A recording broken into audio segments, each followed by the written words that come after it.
Okay. Right. Hi everyone. I hope you can hear me okay. I'm using a computer that I'm not that accustomed to using. Um, just if someone could validate that I You're sound fine. We hear you just fine. I can hear you just fine. okay, perfect. Hey Isabel. Yeah, greetings. Thank you for having me. Um, I have a little bit of a small study to share with you all. But before I start, I'll just begin with a silent prayer.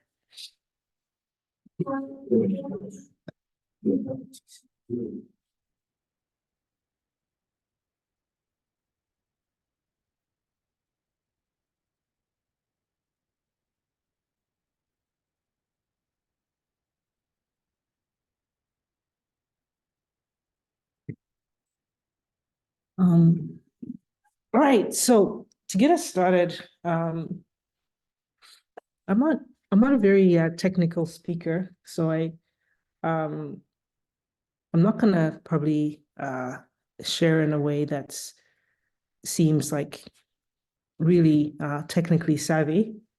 But I did want to kind of delve into unpack a topic that I think is important for us, especially as we see what's happening in the news and in the world in general. There's a lot of agitation um, around, the LGBT community, TQ community, and the trans community in particular. I think when you kind of have a look at different things that are happening across the United States, excuse me, and even here in Canada, there's there are a lot of things that are happening politically um, in our countries that are, pointing to the trans community. And so I thought, I know for myself, having, I don't know, grown up in a more conservative environment and also having been a Seventh-day Adventist for most of my adult life, um, kind of understanding the intricacies of the experience of the trans community. Um, Sometimes it's hard to relate to. A big part of it is because of, the conservative community that I was raised in, and being a Seventh-day Adventist for most of my adult life. Um, that has kind of left me in a situation where I haven't been exposed to members of the trans community as much. And I also didn't make an effort to be exposed because, um, you know, as a Seventh-day Adventist, that is something that um, I was not encouraged to do. Um, those weren't the types of people that you sought after to hang out with and stuff like that. So um, I I'm kind of basing the need for the study on my own potential own ignorance. And to break the ice a little bit, because I don't know you all, um, and I thought, this might be good to kind of try and break the ice, to have a bit of an interactive icebreaker as we start. There are a lot of terms that come with the LGBTQ community and the trans community. And as you unpack the topic um, that I'm hoping to talk about around gender affirming care and kind of the experience, I'm not sure how long the study will be. It might be quite short. Um, but I wanted to just communicate or to to delve into just a few small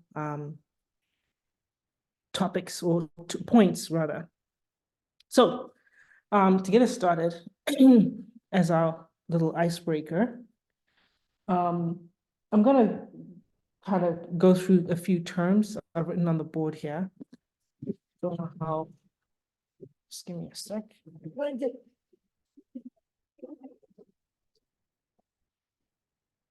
Written on the board here. And hopefully doing that will make them a little easier to see. There's a bit of glare over here. So what I'm gonna do with that word, just because there's a bit of glare and I'm not sure how bad it is when it comes across, I'm gonna move that word here.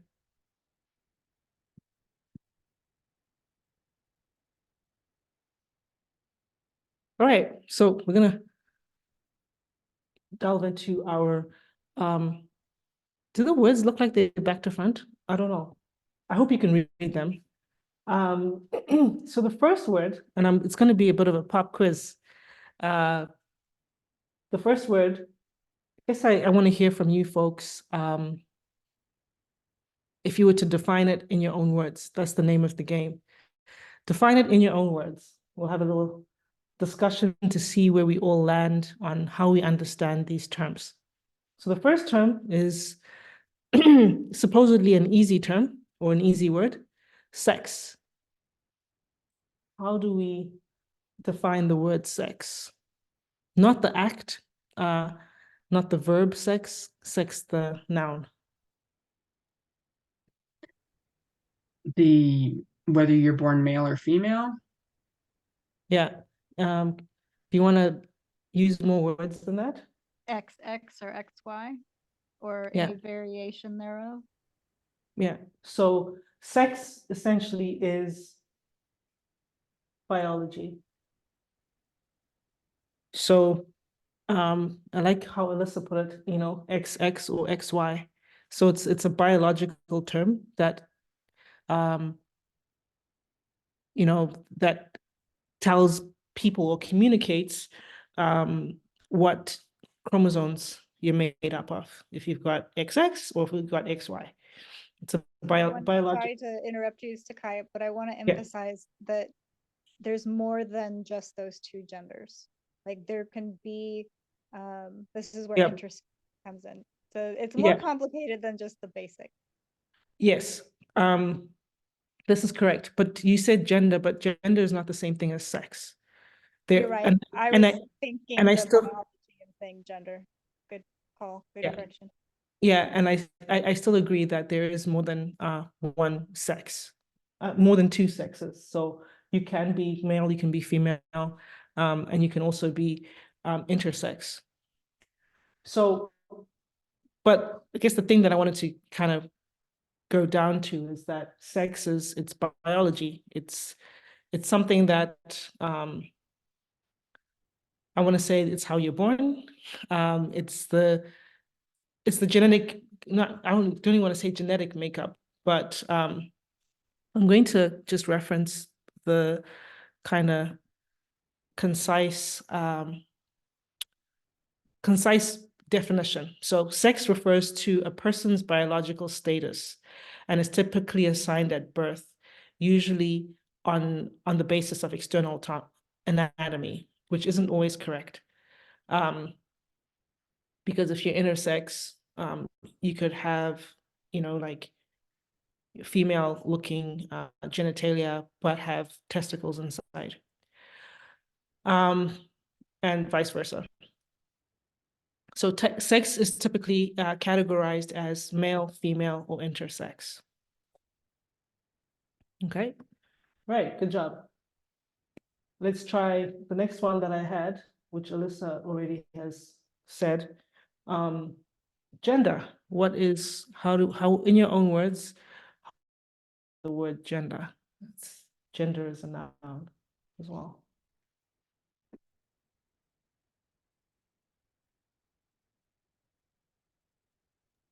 The outward expression of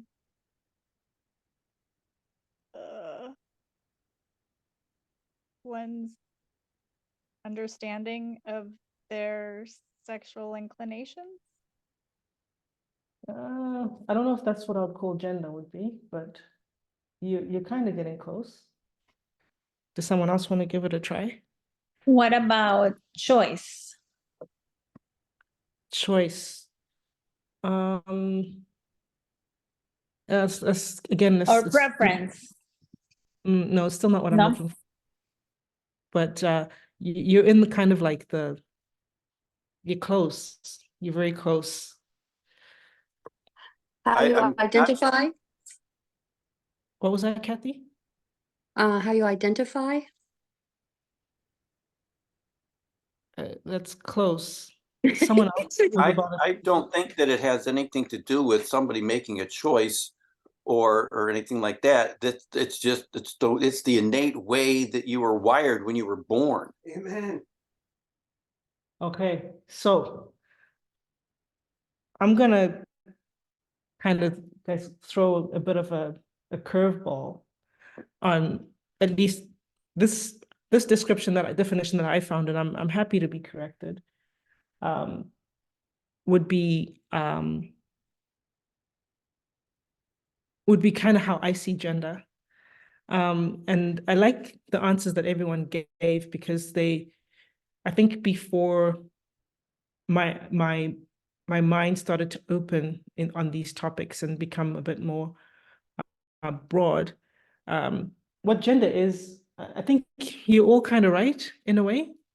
But that's why I put these two definitions here: gender identity and gender expression, because they kind of get into the weeds a bit more. They double down on a bit more detail of I don't know, of definition, if you want to call it that. So in my own words, gender is, I don't know if you can see that, but gender is social. It's a social construct. And it's, in my own words, I'm going to read the kind of sanitized definition after, but gender is it's kind of a social construct, if I was to put in my own words, that as human beings, it's our shortcut on how to describe what we think someone is. So, and what their jobs are in society. And or the expected behaviors from that person. So the sanitized description, it says, gender is often defined as a social construct of norms, behaviors and roles that vary between societies over time. Gender is often categorized as male, female, or non-binary.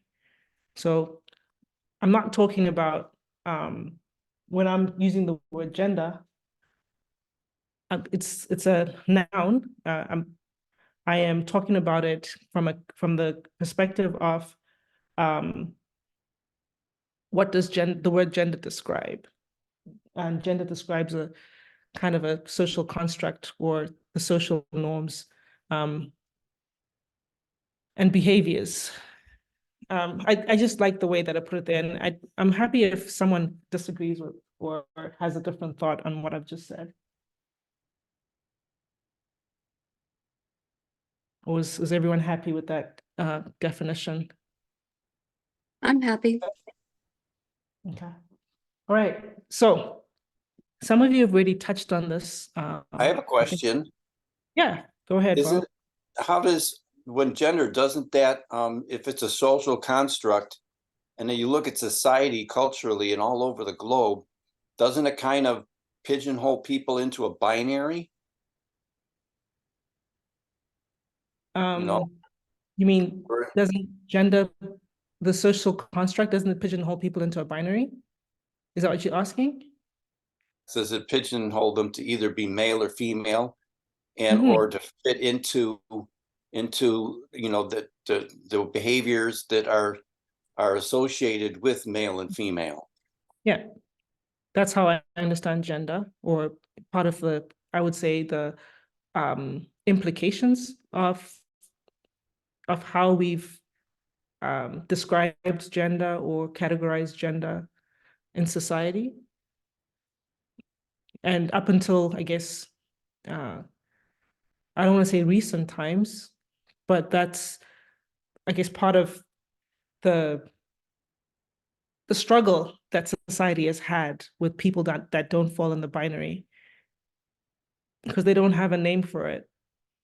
And now we have, I mean, this description, it doesn't just say that genders, female and non-female, male or female, it also says non-binary as well. So it gives the option for a third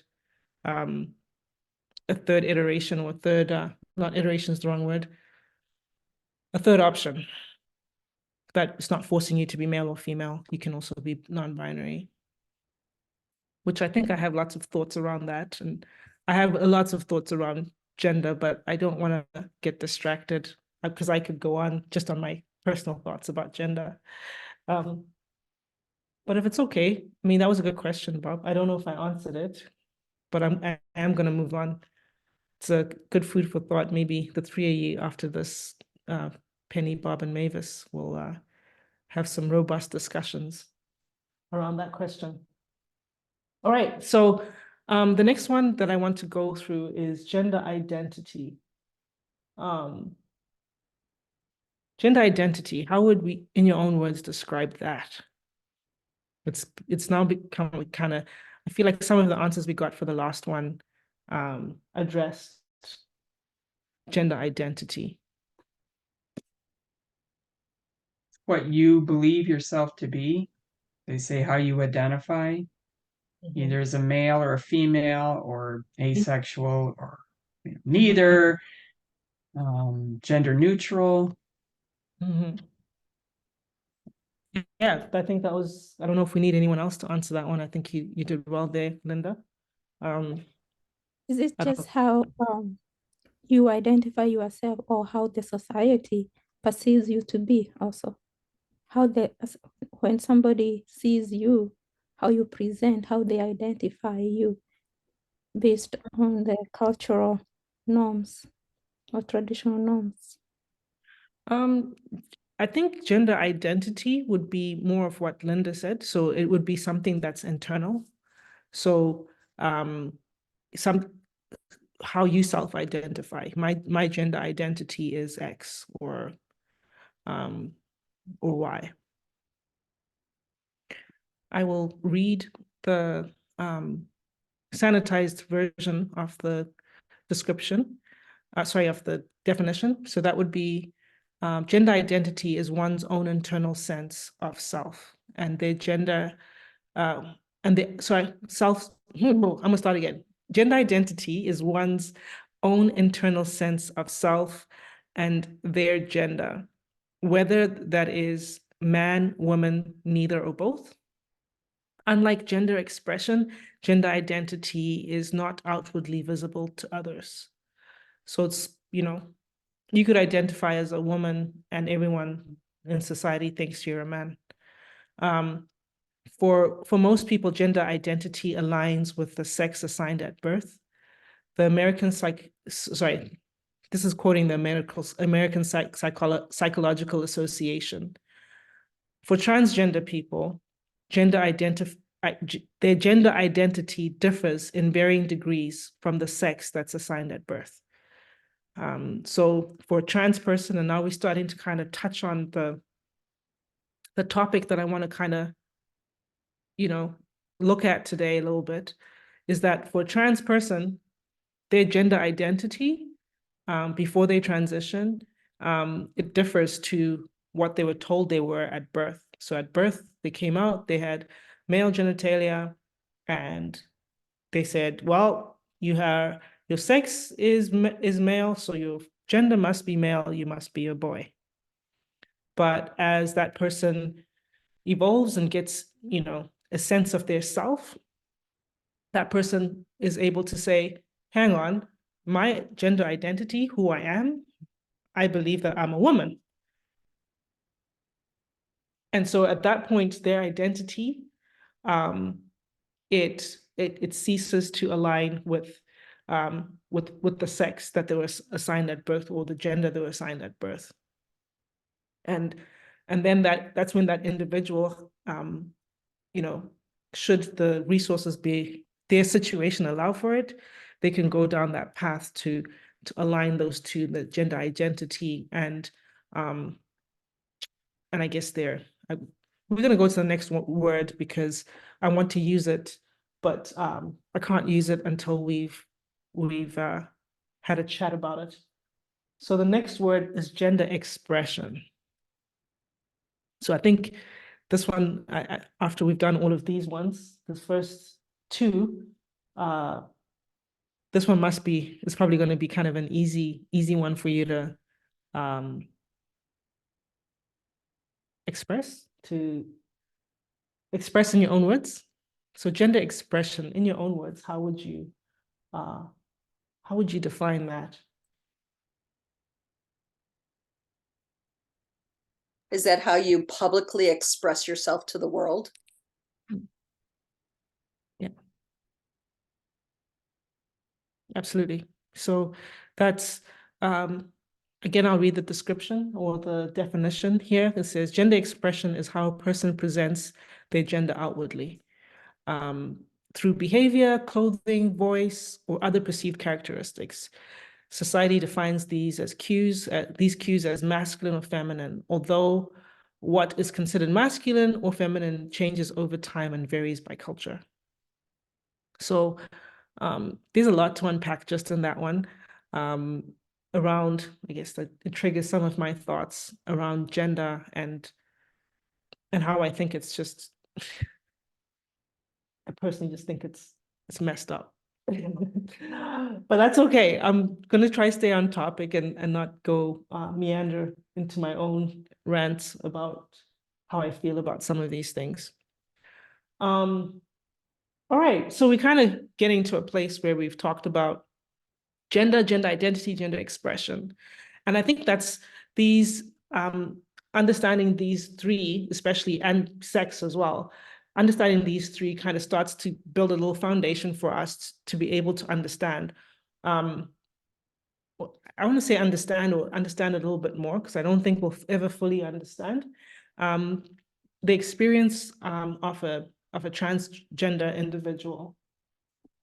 Or I want to just say in general, the trans experience, what is happening, or I don't say what's happening, because what's happening, I don't want to make it so simple. It's not that simple. There are a lot of things happening, and hopefully in our time together here, we'll be able to unpack some of those nuances.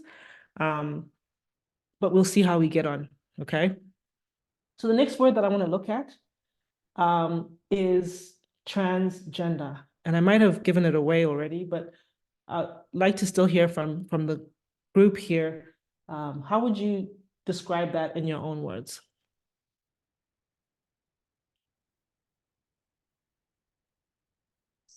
It's somebody who has changed their gender, either with an operation or hormones or both, and their clothing and everything in order to look like, not the sex they were born as, but the sex they desire to be. I think that's one aspect of it. Being a transgender doesn't always end up being a medical transition, but yes, sometimes it does include a medical procedure. Could it be the fusion of gender identity and gender expression? Yeah. So basically, it would be if you looked at these two and if they were misaligned, so if your gender expression was telling a different story to your gender identity, when you go here, you're, I guess, bringing the two together. Sometimes it could even be your gender expression and your sex to some extent, but not always. Like that's not always what's going on. Just because it's very nuanced, I think, when it comes to biology, that it's not it's not straightforward. You know what I mean? Not every trans woman has had bottom surgery, and not every trans, man has, has done all the things and, had hormone therapy. And sorry, my dog just came in here. Go away, Renko. Okay. All right, I'll read this, and I need to pick up the pace because I'm realizing that I've done this a little bit slower than I was planning, but hopefully discussion has been thought-provoking. My goal in this study is not to be right, but at least to I'm going to try to be right. I'm going to express the thoughts as I understand them. But my main goal is to provoke thought, because I think this topic is very nuanced, and I don't think we'll be able to cover the length and breadth of it to understand all the nuances that come with it. Anyway, so I'm going to read kind of like the description that I have here, and it says transgender, or simply trans, is an adjective used to describe someone whose gender identity differs from the sex assigned at birth. A transgender man, for example, is someone who was listed as female at birth, but whose gender identity is male. So I guess what I said just now, I'm going to backtrack on it because this has kind of jogged my memory a bit more. If you're transgender, it doesn't necessarily mean that you have transitioned. Not all transgender people have transitioned. So what I mean by that is the way that I understand the word for the most part, if you say this is a transgender person, I'm expecting, or it's transgender man, I'm expecting that person to have their gender expression showing up as man. But I can be trans and not be transitioned. So as I am standing here, you might look at me and think, oh, you look like a woman. But if my identity is misaligned to that, I still fall in the category of trans. I'm just not transitioned, if that makes any sense. And I'm happy to hear a thought that's contrary to mine on this, if you see it differently. So someone could be, someone could be trans their whole life and yet not transition. Yeah, exactly. And then they could expect people to refer to them as male if that's what they identify as. And yet they would not need to change a thing about their physical expression. But now how would you, how would, I mean, you meet people day in and day out every day. And if somebody were to look at me, they would see me as a woman. But now if I expected them to see me as a man, that would cause some confusion on their part. How would you, like, oh no, they say they refer to me as as what they see. And then I would have to always be saying, well, no, I'm not, what you are referring to. I'm a man. Yeah, well, in today's language, you would say my pronouns are he, his, right? And once you come out with your pronouns to someone, that person or whoever it is that you've expressed that to, out of respect, should refer to you thus. Now, in relationships, can someone who is trans and say they're born a woman, but they still marry a man? If they really, they identify as a man, and yet physically they're a woman. Does that ever happen? Oh, I'm sure it happens often. Yeah, I You don't know? know. I Yeah, haven't I'm had sure any that- exposure to anybody either because, So it's, I yeah. have a friend of mine, and their biological sex at birth was male. And they, when they give their testimony and tell you about their life story, they always knew that they were a woman. But due to the pressures of society, she, grew up doing all the boy things, all the male things, married a woman. They had 2 kids. And eventually, I think her kids had grown. I don't know how old they were, but they were, they got none. They weren't young anymore. I would say maybe they were teenagers or early teens or something like that. She finally just came and said, I think her wife was always kind of aware of where of her.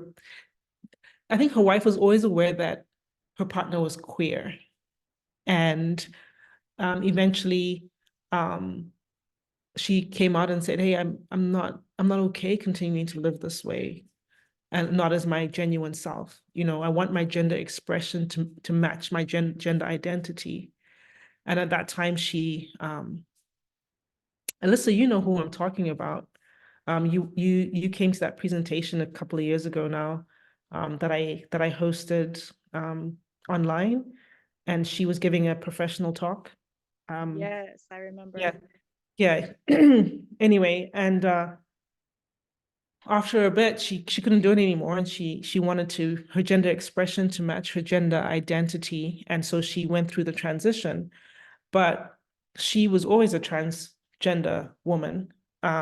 She just, up until a certain point, and I remember how she said that, because she doesn't say it took courage at that time. It was just, at that time, it was what she needed to do to survive, to finally make those things align.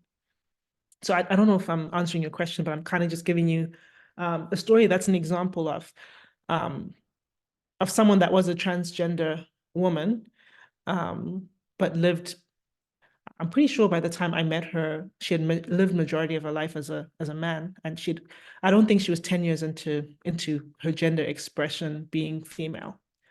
When I met her, she used to work at the same place as I do, but she's since moved on and gone back to England. She's British originally.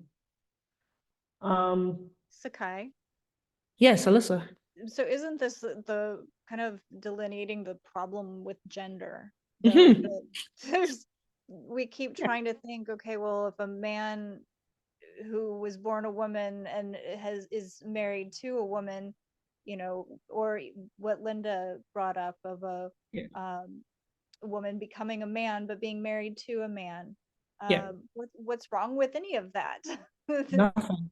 Yeah. But having this mentality of like a man has to partner with a woman, whatever that looks like, I don't know, that's part of the cultural conditioning, perhaps. Yeah, and this goes back to those are some of the social norms that we have to almost break inside our minds. Personally, I'm not going to get into it, because if I do, I'm going to go off and never come back. Like, go off, I mean, as on a tangent, and never actually get through my material here. But if it was me, and it was the world according to Sakai, I would just get rid of gender and just have people. Because I think, even if you say male, female, and non-binary, and you give the third option, it's still this kind of cacophony of, there's a cacophony of nuances that still need to be accounted for. And 3 isn't enough to, in my opinion, because it's a spectrum.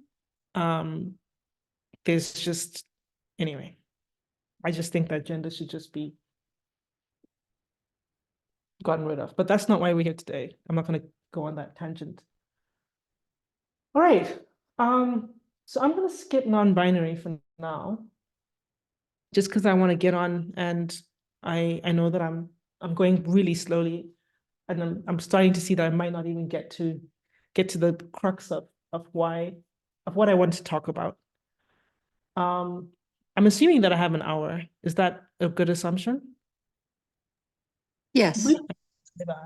Okay, very good. Okay, so I have about 20 minutes left, and I've been really slow on this part. It was supposed to take 10 minutes. But I think we've had some good questions and some good contributions that I think are definitely sparking some thoughts. All right, so the next two, I think I want to go through these three because I think these are important. Linda's already started to kind of touch on this last one. So I'm going to start with this one. Sexual orientation, because I think that's the crux of what Linda was kind of bringing up. What the question she's asking is, what sexual orientation is this person if they're a woman that was born male and is now married to a woman? Like, what's going on? What's their sexual orientation? That's kind of how I'm hearing the question. It might not be exactly how you meant it. Sexual orientation, in your own words, how would you describe that?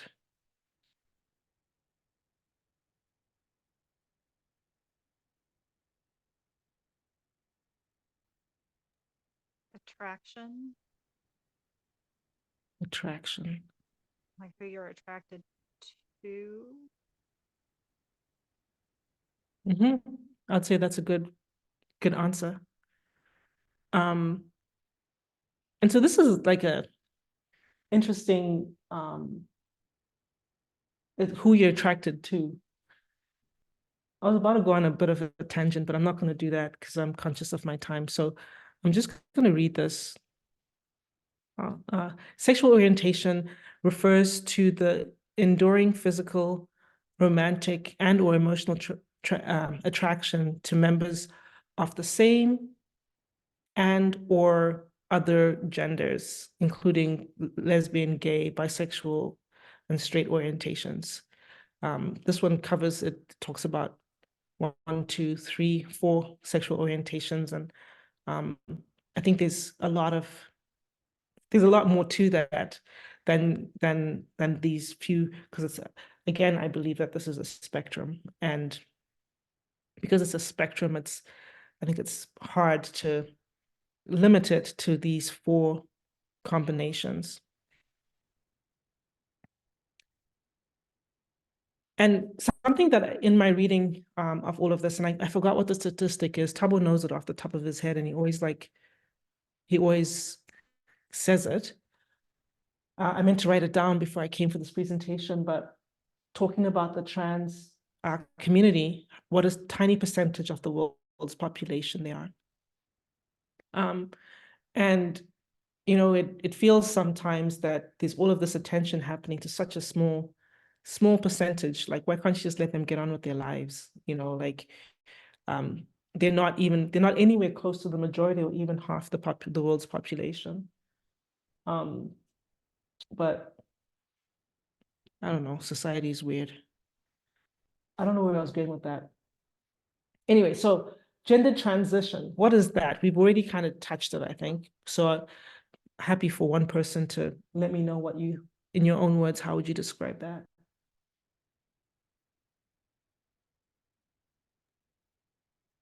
Yeah, either having an operation or, hormones or both to,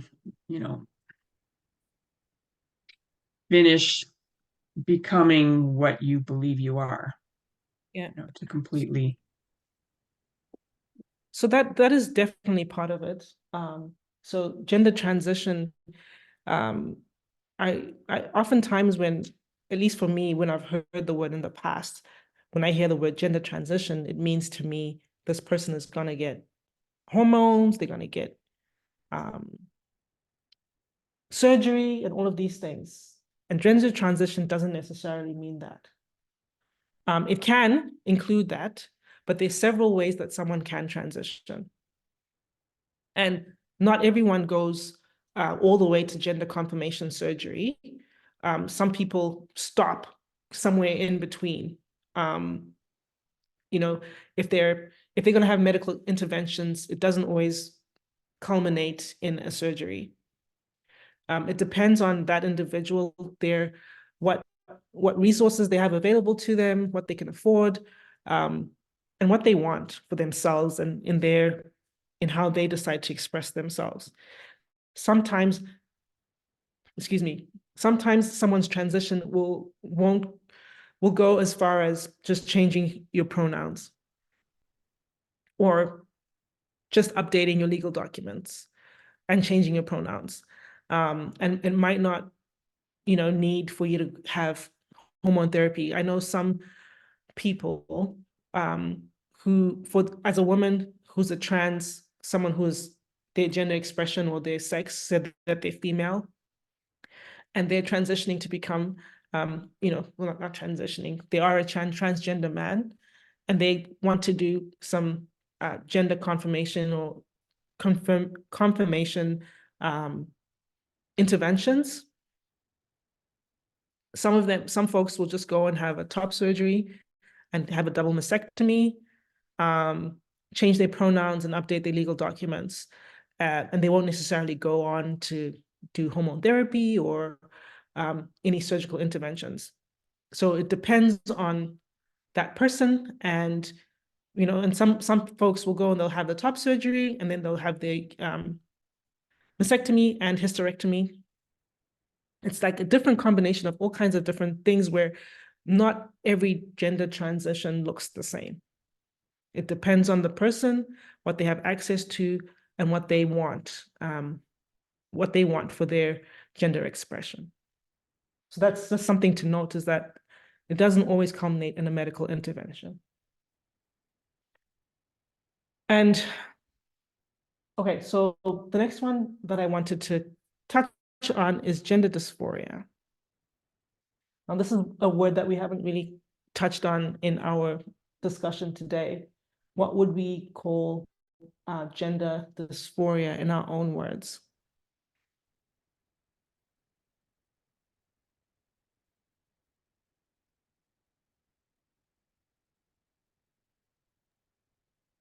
When somebody begins to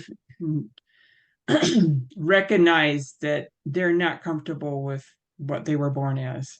I suppose typically it would be kids, but it can probably happen at any age. Yeah, it can happen. You're right. It can happen at any age. Oh no, I just lost my notes. Because you can be in denial for many years. Yeah, and I think that's thanks for saying that, Linda. That is something that I think we underestimate. Is the power of societal pressure. Mm-hmm. You can't underestimate that. Going back to my friend that had her transition rather at when she was an adult, and she'd already had children, school-going children, and was married to a woman for the longest time, that finally she felt she had to do it. It was like a life that was a survival act for her. But she had lived a long time as a man, and I think that we really underestimate how powerful that is. With respect, I mean, I think I do, and maybe you folks don't, but I definitely think that I really underestimate how powerful the suggestion of the societal pressures, be it family, be it the anti-trans agendas that are ongoing everywhere in the world. There's a lot of stuff. I think someone was trying to say something. Was there someone trying to say something? Or Penny posted, it's the distress that happens when their birth gender does not match the one which they identify with. Yeah, that's well said, Penny. That is, I think it could have been Penny Barber Mavis, but well said. That's It was Penny. It was Penny. Okay, very good, Penny. Thank you. Good guess. Very concise. Like, good job. Good job, Penny. Like, very concise. That I won't even bother reading our description that I had prepared because that basically covers it. Okay, sorry. I'm not used to using this computer. All right. So I have 12 minutes and I'm still like just finishing my preamble. But at the same Sakai, yeah. I don't think we'll have any problem extending time if you would like some extra time. Yeah, 'Cause just about me. it's a good study and I'm sure we'd like to continue with you. Yeah, just maybe 5 or 10 minutes. I don't want to keep people up all night. And I want to try to be disciplined. But thank you very much. Maybe I'll take 5 or 10 minutes extra. Okay. Right. Thanks, Kathy. All right. So I think this has been good in kind of establishing what all of these terms mean. And, you know, I think this is such a big topic that, and I think that I'm happy that it took this long to get through all of this, because I kind of talked about my social and cultural context of how I was raised, and then becoming a Seventh-day Adventist in my early 20s and being a conservative Seventh-day Adventist for, a long time. I have this context where I don't have the exposure to folks that are going through this or who've experienced this. And for a long time, a portion of my life, I avoided this at all. So I'm very, very ignorant. And sometimes I sit and I listen. In Saskatchewan, that's where I live, the province that I live in. It's very conservative, and they have very, very strong views around the trans community and trans children, especially. I think you folks in Florida, they have a lot of similar strong views, especially coming out of the government. And I see how my colleagues and my friends and the people that I end up spending time with, how the rhetoric that is being shared and repeated on the news media based on what's being said by government officials, and the rhetoric around, even Seventh-day Adventists that I interact with here in Saskatchewan, based on it's really fantastical thinking sometimes when you really think about it and you really study for yourself. And it's very, what's the word? Discriminatory thinking, that is not based on any real facts, and it's not based upon anyone. It's not coming from someone who's ever had spent any time with a trans person to truly understand what's truly going on. Okay, so I'm going to switch gears here a little bit, and kind of get a little bit more into all right. So I had planned on completely changing my format of how I was doing this presentation and completely transition. But I've kind of been enjoying hearing from you folks, so I'm kind of going to stay in this format that I've been doing. It's a little bit unplanned to keep going this way, but I'm enjoying hearing, oh, my spellings, hearing all your thoughts.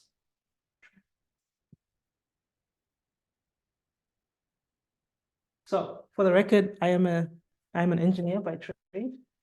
That is what I went to school for. So I am fantastic with numbers and not great with words. So I struggle with spellings. So if you saw me writing this long word and saw me struggle to get the words together, that's my story and I'm sticking to it. I'm a numbers person and words give me a hard time. But that's okay. The word is, I think I spelled it right. The word is detransitioning. What do you folks know about that? I guess first I'm going to ask, in your own words, how would you describe that, detransitioning? That's a person who had made a gender transition to the opposite, different sex than they were born with. And now they're making the decision to change back. Yeah. So that's exactly it. I think that was Alyssa. Was that Alyssa? Yeah. Yeah. I wasn't Yeah. looking at the screen. Okay, I'm gonna write a little agenda for myself here, just so I can stay on track as I close off.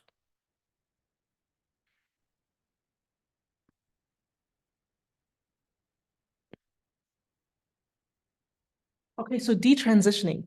How this is spot on, right? If you had gender affirming care and had transitioned from one gender to another, I say that, you know, by the eyes, because you are always whatever gender you identify as.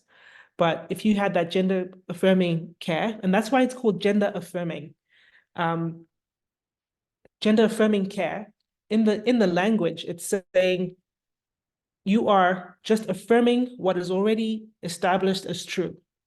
So I am getting this this care not because I'm choosing to be a woman, because I am a woman and I want to look and feel like the woman that I believe that I am.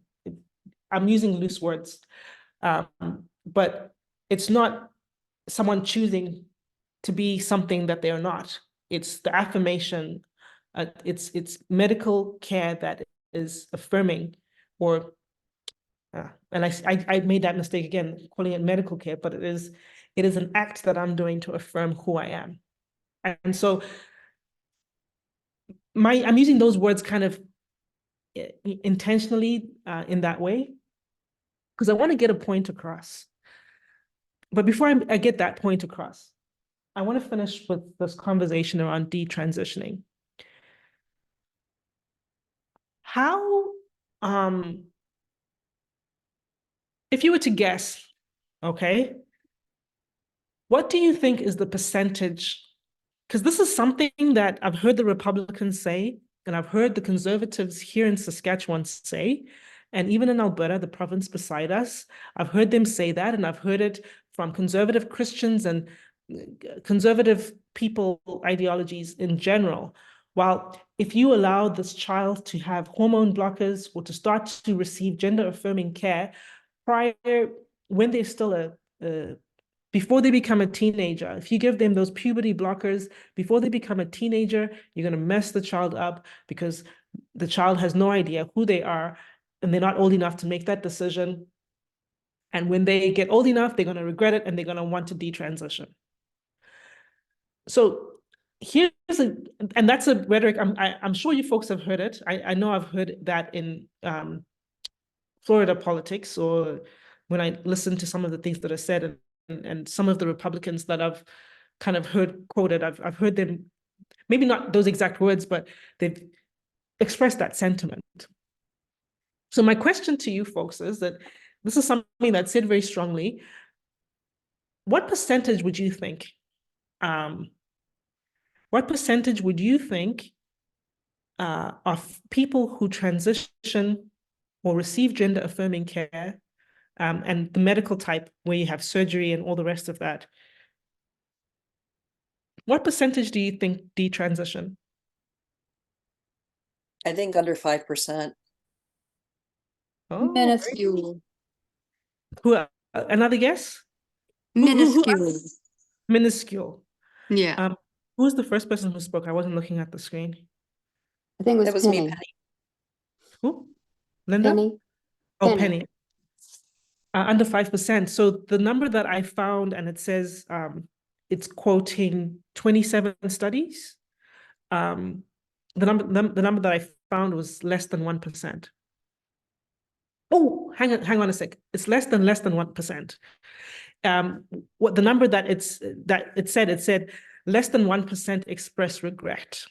And I wanted to read something that I found very interesting, and how this article phrased itself. And I'll pass on the links to the articles that I referenced to prepare most of the study to Kathy so she can pass them on to you. I'm going to read it the way that they wrote it here. It says,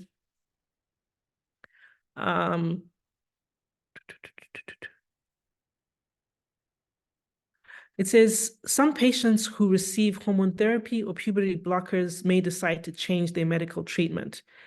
That could include reversing treatments, which is known as detransitioning. However, research says that the number of patients who feel regret around transitioning is quite small, around 1%, maybe not, I was wrong, not less, but around 1% of all patients who receive gender-affirming surgery, according to a review of 27 studies.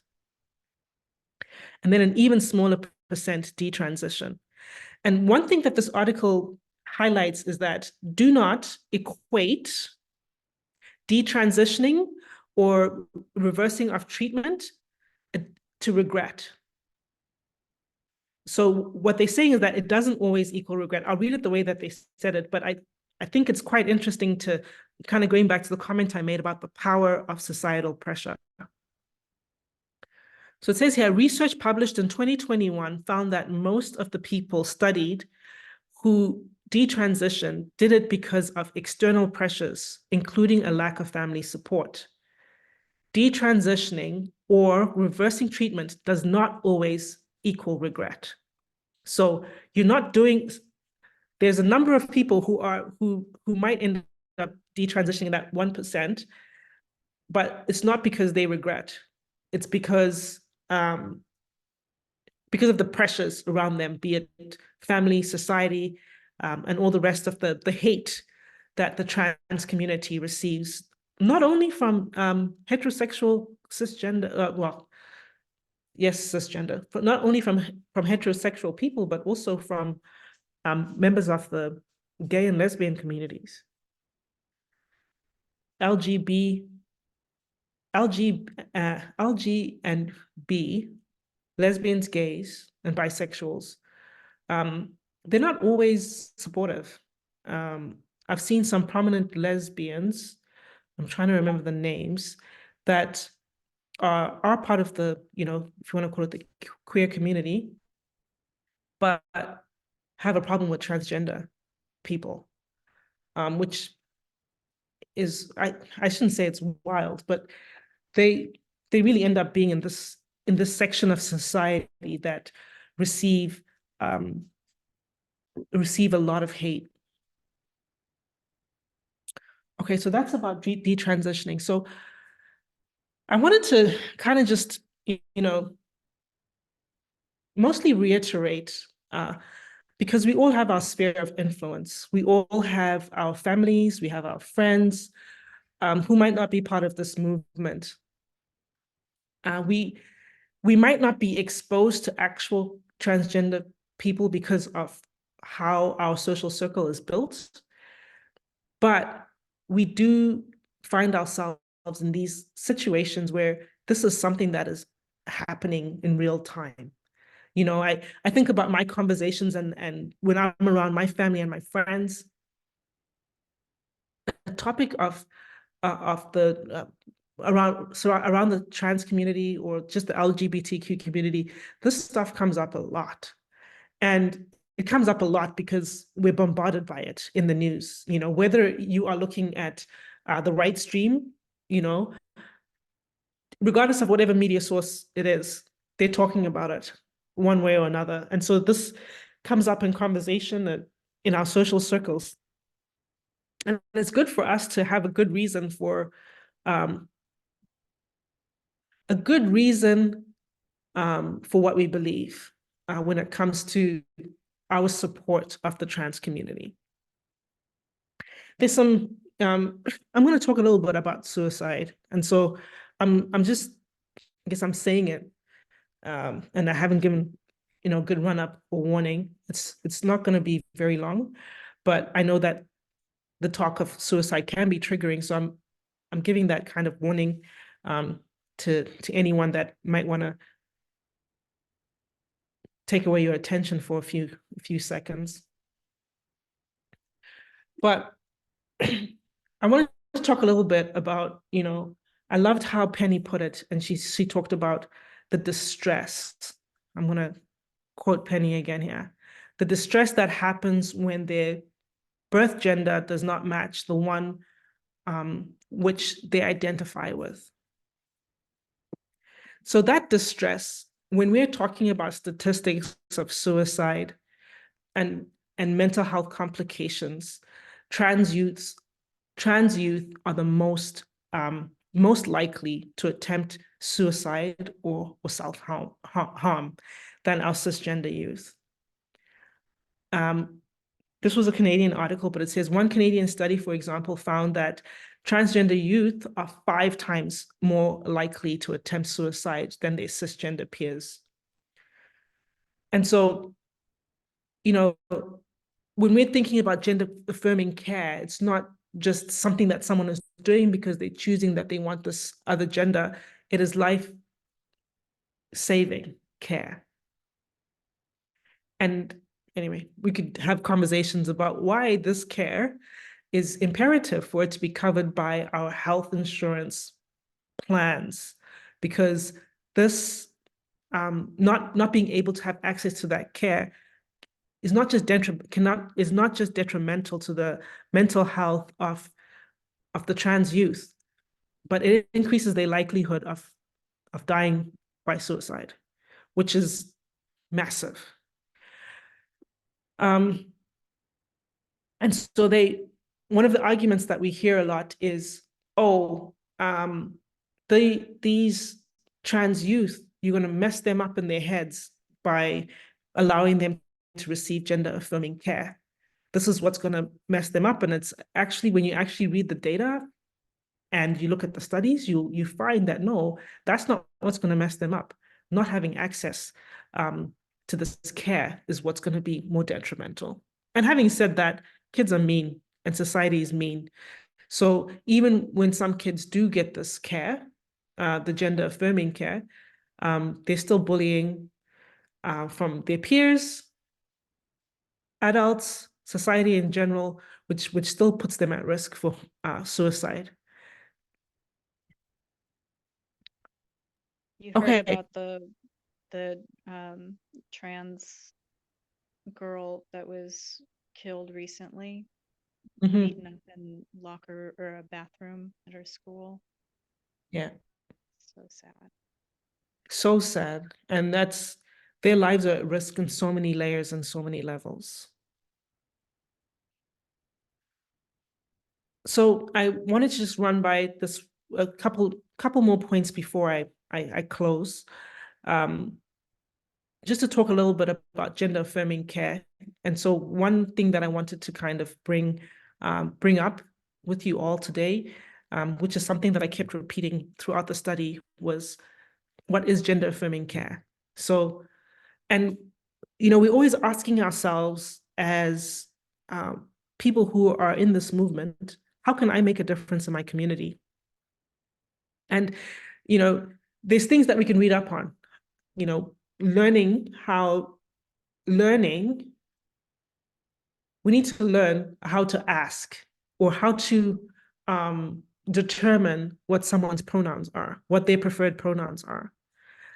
And we also need to do things that create space for people to be comfortable to say, hey, these are my pronouns, actually. I use he, his, or he, they. And one thing that I do is when I introduce myself in a business setting, I do say, hi, my name is Sakai. My pronoun is she, her. My preferred pronouns are she, her. In all of my correspondence, I always affirm my pronouns in my emails or wherever it is that I am communicating with people. So even when I'm doing presentations, I will say, hey, you know, when I introduce myself, I always use my pronouns. And there's other ways outside of what I do that we can meld things or add things into our regular lives, that can be life-saving to someone else, that can create that space for people to receive gender-affirming care. Because when we think about gender-affirming care, we a lot of the time, at least from my mind, I rush straight to surgical procedures, medical procedures. But gender-affirming care is also using preferred pronouns, calling people by their preferred names. You know, if someone looks like a Kathy and they say, no, my name is Joseph, you call them Joseph, you know, and you don't slip up, you know, you respectfully call them by their preferred name, you know. Again, if someone looks like, oh, they should be a she, and they say, hey, my preferred pronoun is he, gender affirming care is something that you and I can participate into and just say, hey, hello, sir, or he, or whatever the pronoun is that they want. And something else that is important is never to assume gender. So, and this is something I'm still learning or coaching myself, is I will use they, them until someone tells me, oh, the person or whatever, you know, if I'm talking about doctors, if someone's talking about their partner or whatever, I will call that person they or them until I get more information that confirms to me that their pronoun is he or she. Okay, so I think I've kind of covered everything that I wanted to, even though a couple of the items towards the end there, I gave more of an overview and I didn't get into the depth that I had prepared for, but that's good. It's fine. I think I really enjoyed our discussion and our back and forth and hearing from you folks. I think I'll close there. I'm hoping this has been you know, in some levels, I assume some parts of this was preaching to the choir. I hope that at least if there's one or two things that you folks could have taken from this study, in kind of dismantling how our minds process gender identity, especially around the trans community. I really hope that it's been helpful in that way, because I know for myself that based on my upbringing and my exposure for majority of my life, I'm not set up well to handle all of this well, or rather to handle this in the way that I know that God wants me to. And so it was a really good exercise for me to kind of go through this to help to coach and retrain my brain a little bit. All right. I guess I'm done. I will pass on my materials to Kathy if in case anyone wants to have a look after the study, and I think the video will be available to you as well. And I think I'll close in prayer.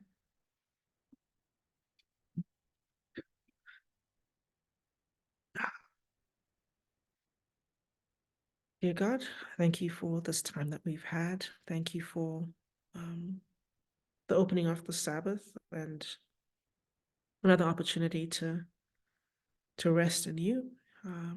Pray that this time that we've spent together would be a savor of life unto life, and that as the hours of the Sabbath continue, that you would help us to seek you first and rest and refresh. In Jesus' name I pray, amen.